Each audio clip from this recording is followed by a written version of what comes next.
വീട്ടിൽ വന്നിട്ടുണ്ടെങ്കിൽ അന്ന് മൈക്കും കാര്യങ്ങളൊന്നും ഇല്ല, ബാങ്ക് കൊടുക്കുന്നതൊന്നും കേൾക്കൂല. കൂരി ഇരുട്ടും മഴയൊക്കെ ഇക്കാരം. പള്ളിൻ്റെ കൊലായ്മ വന്ന് മുഅദ്ദിൻ ബാങ്ക് കൊടുക്കും. മുഅദ്ദിൻ ബാങ്ക് കൊടുത്തിട്ട് അന്നുണ്ടായിരുന്നു നഗാരം. കണ്ടിക്കണ നിങ്ങൾ? നഗാരം എന്ന് പറഞ്ഞാൽ പനൻ്റെ കുറ്റി. ഈ പനൻ്റെ കുറ്റി തുറന്നിട്ട് അതുമങ്ങനെ ഡബ്ബർ വലിച്ച് പോത്തിൻ്റെ തോല് വലിച്ച് കെട്ടിയിട്ട് അടിക്കും. ഡും ഡും ഡും. അതിനൊക്കെ എന്ന് പറഞ്ഞിട്ടുണ്ടെങ്കിൽ അത്യാവശ്യം ചുറ്റുപാടുള്ള ഒരു കോഴിനെ അറക്കും. കുറച്ച് 10 രൂപ ഉണ്ടാക്കി നാടൻ കോഴി അറക്കും. കുറച്ച് 10 രൂപ ഉണ്ടാക്കി നോമ്പ് ഉറപ്പിക്കലും കുടുംബത്തിനൊക്കെ വിളിച്ചുണ്ടാക്കും. അത് ഒരു കോഴിയിട്ട് ചാറ് വെച്ചാൽ 10-20 ആൾ കൂട്ടുന്നേ. അല്ലേ നമ്മളെ ഉമ്മാരൊക്കെ 3 പെണ്ണുങ്ങളൊക്കെ ഒരു വരലിട്ട് ഇടിച്ചത് കാണാൻ പോലെ. ഞാൻ നല്ല ഇടിക്കാരനട്ടാ. ഇന്റെ വീട് പറഞ്ഞാൽ വളരെ ചെറിയ വീടാണ്. ഓല വീടല്ല, വൈക്കോല്. പച്ച കട്ട കൊണ്ടുണ്ടാക്കിയ ഒരു കുസിനി, ഒരു കൊലായി, ഒരു റൂം. എൻ്റെ മോനെ ഇത് ഉമ്മയും മക്കളും വലിച്ചാണ് കുടിച്ചും. പിന്നെ ഓരോ വറ്റുള്ള കഞ്ഞിട്ടുണ്ടാവും.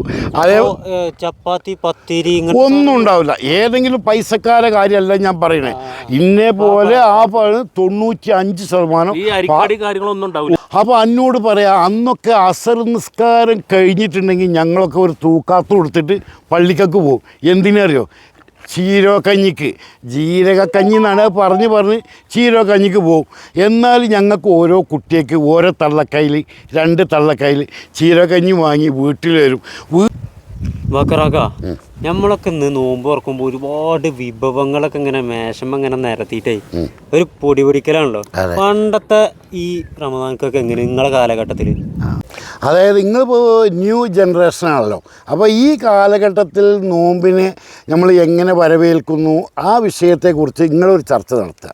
ഒരു 45-50 വർഷം പിറകോട്ട്, അതായത് എൻ്റെ കുട്ടിക്കാലത്തൊക്കെ എങ്ങനെയായിരുന്നു എന്നുള്ളതിനെക്കുറിച്ച് ഞാനൊരു വിശദീകരണം പറയാം.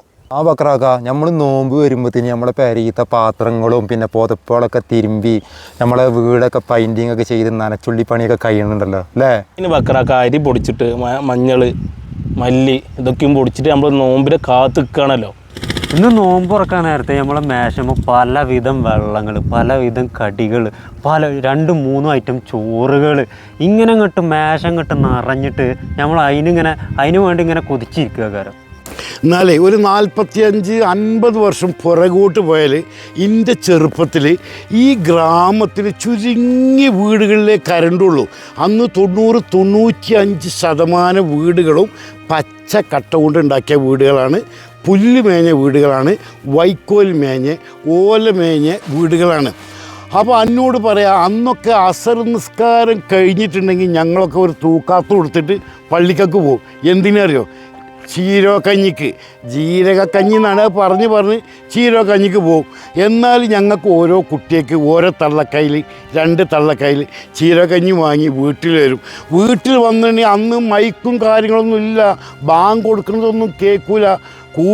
കൂരി ഇരുട്ടും മഴയൊക്കെ ഇക്കാരം. പള്ളിൻ്റെ കൊലായ്മ വന്ന് മുഅദ്ദിൻ ബാങ്ക് കൊടുക്കും. മുഅദ്ദിൻ ബാങ്ക് കൊടുത്തിട്ട് അന്നുണ്ടായിരുന്നു നഗാരം. കണ്ടിക്കണ നിങ്ങൾ? നഗാരം എന്ന് പറഞ്ഞാൽ പനൻ്റെ കുറ്റി. ഈ പനൻ്റെ കുറ്റി തുറന്നിട്ട് അതുമങ്ങനെ ഡബ്ബർ വലിച്ച് പോത്തിൻ്റെ തോല് വലിച്ച് കെട്ടിയിട്ട് അടിക്കും. ഡും ഡും ഡും. അതിനാണ് നഗാരടി എന്ന് പറയാം. ബാങ്ക് കൊടുക്കാൻ പള്ളി ടൈം അറിയാനേ, സമയം അറിയാനേ. ഇന്നും മക്കത്തൊക്കെ ഉണ്ട് കേട്ടോ, കതീനെ പൊട്ടിക്കണ്. മക്കത്തൊക്കെ ഉണ്ട്. അപ്പോൾ എന്താകും? ഇത് കേട്ടാ എൻ്റെ മോനെ, ഇത് ഉമ്മയും മക്കളും വലിച്ചാണ് കുടിച്ചും. പിന്നെ ഓരോ വറ്റുള്ള കഞ്ഞിട്ടുണ്ടാവും. അതേ ചപ്പാത്തി പത്തിരി ഒന്നും ഉണ്ടാവില്ല. ഏതെങ്കിലും പൈസക്കാരെ കാര്യമല്ല ഞാൻ പറയണേ. ഇന്നേ പോലെ ആ 95% ഒന്നും ഉണ്ടാവില്ല. അങ്ങനെയുള്ള പരിപാടിയൊന്നും ഉണ്ടാവില്ല. പിന്നെ പെലച്ചക്ക് ചോറുണ്ടാവും കുറേശ്ശെ. അതേപോലെ പല ഇലകൾ താളിച്ചത്, മത്തൻ്റെ ഇല, ചിരങ്ങൻ്റെ ഇല, മുളകുണ്ണീൻ്റെ ഇല, ഇങ്ങനെ താളിച്ചൊരു വിഭവങ്ങൾ ഇതൊക്കെ തന്നെ അന്നുണ്ടാകും. ഈ ജ്യൂസ് ഐറ്റംസ് ഒക്കെ ഈ 2000 കാലഘട്ടത്തിലാണ് വന്നത്. എൻ്റെ ചെറുപ്പത്തിൽ ഞാൻ കുടിച്ചിട്ടില്ല മുത്തേ. ഇല്ലല്ല, ഞാൻ കുടിച്ചിട്ടില്ല. ചിലപ്പോൾ ലൈവ് ചെറുനാരങ്ങ പിഴിഞ്ഞ് കുടിച്ചിട്ടുണ്ടാവും. നേരെ മറിച്ച് ജ്യൂസൊന്നും കുടിച്ചതായിട്ട് എനിക്കൊരു ഓർമ്മല്ല. അങ്ങനത്തെ വിഭവങ്ങളും ആ കാലഘട്ടത്തിലൊന്നും ഉണ്ടായിരുന്നില്ല. ഈ പലതരത്തിലുള്ള ഈ ജ്യൂസ് കാര്യങ്ങളൊന്നും ഉണ്ടായിരുന്നില്ല. പൊന്നു സുഹൃത്തെ കരണ്ടനല്ല. ആ കാലഘട്ടത്തിൽ ഒരു ടെലിഫോണില്ല, കരണ്ട് 1-2 വീട്ടിലുണ്ടാവും. ആ വീട് ഒരു 3-4 ഓട് വീടുണ്ടാവും, ബാക്കിയൊക്കെ മൺവീടുകളും ഓല വീടുകളാണ്. ബക്കറാക്കാന്റെ വീടൊക്കെ അന്ന് എങ്ങനെയായിരുന്നു? എൻ്റെ വീട് എന്ന് പറഞ്ഞാൽ വളരെ ചെറിയ വീടാണ്. ഓല വീടല്ല, വൈക്കോല്, പച്ച കട്ട കൊണ്ടുണ്ടാക്കിയ ഒരു കുസിനി, ഒരു കൊലായി, ഒരു റൂം.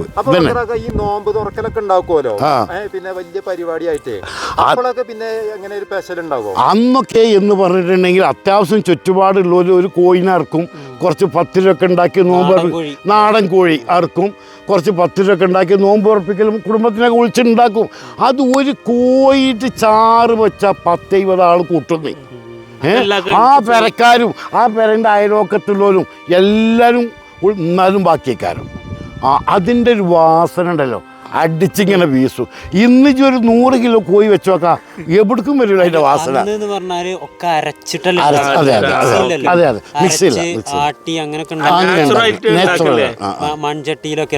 ഇന്ന് കുക്കറാണ് ടേസ്റ്റ്. അതേപോലെ അന്ന് പച്ചക്കൊക്കെ ഇടിച്ചല്ലേ നമ്മളെ ഉമ്മാരൊക്കെ 3 പെണ്ണുങ്ങളൊക്കെ ഒരു വരലിലിട്ട് ഇടിച്ചത് കാണാൻ പോലെ. ഞാൻ നല്ല ഇടിക്കാരനട്ടാ. എനിക്ക് അന്നൊപ്പം ഈ നോമ്പ് സൽക്കാരൊക്കെ ഉണ്ടായിരുന്നില്ലേ? വളരെ കമ്മിയായിരുന്നു. ഉണ്ടാകും, അതായത് ഉണ്ട്. അത് ഞാൻ പറഞ്ഞുതരാം. അന്നൊക്കെ എന്ന് പറഞ്ഞാൽ നമ്മളമ്മമാരും വാപ്പാരൊക്കെ നാട്ടിൽ ഗദ്ദന്തരല്ലാതെ ജോലി ഇല്ലാതെ ഇങ്ങോട്ട് വന്നവരാണ്. അപ്പോൾ ഈ എസ്റ്റേറ്റ് മേഖലയാണ്, പട്ടിണി പാവങ്ങളാണ്. പൈസക്കാരെ വീട്ടിൽ അന്നൊക്കെ ഉണ്ടാവും അല്ലേ? പൈസക്കാരെ ഇപ്പം നമ്മളെ പേരത്തെ ഒരു നോമ്പറക്കൽ മാതിരിയാണോ ഒരു പൈസക്കാരൻ്റെ വീട്ടിൽ? നമ്മളോട് ലൈം ഒരു ജ്യൂസ് ഉണ്ടാവും, ഓൻ്റെ 10-40 തരം ജ്യൂസ് ഉണ്ടാവും. അതല്ല ചർച്ച, സാധാരണ ഗതിയിലെ ചർച്ചയാണ് ഞാൻ പറഞ്ഞത്. അല്ല, അന്നത്തെ ഈ കാലഘട്ടത്തിലൊക്കെ നിങ്ങൾ ഈ നോമ്പറാറിനെല്ലാം ഒരു സൽക്കാരം ഉണ്ട്.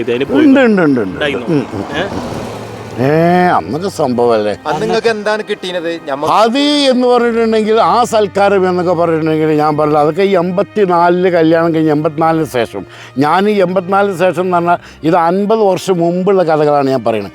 84 ശേഷവും 2000 ആ കാലഘട്ടത്തിലൊന്നും നമ്മളെ നാട് വലിയ പുരോഗമനങ്ങളൊന്നും പറയാനായിട്ടില്ല. നമ്മളെ ഈ നീലഗിരി ജില്ലയിലെ പല ഗ്രാമങ്ങളും പട്ടിണി ഗ്രാമങ്ങൾ തന്നെയാണ്. എന്തായാലും അന്നത്തെ ഒരു സ്നേഹവും കാര്യങ്ങളൊന്നും അതില്ല. അന്നത്തെ ആ സ്നേഹം, ആ ബന്ധങ്ങൾ, അതൊന്നും ഇന്നില്ല. ഇന്നൊരു ചടങ്ങ് മാത്രം.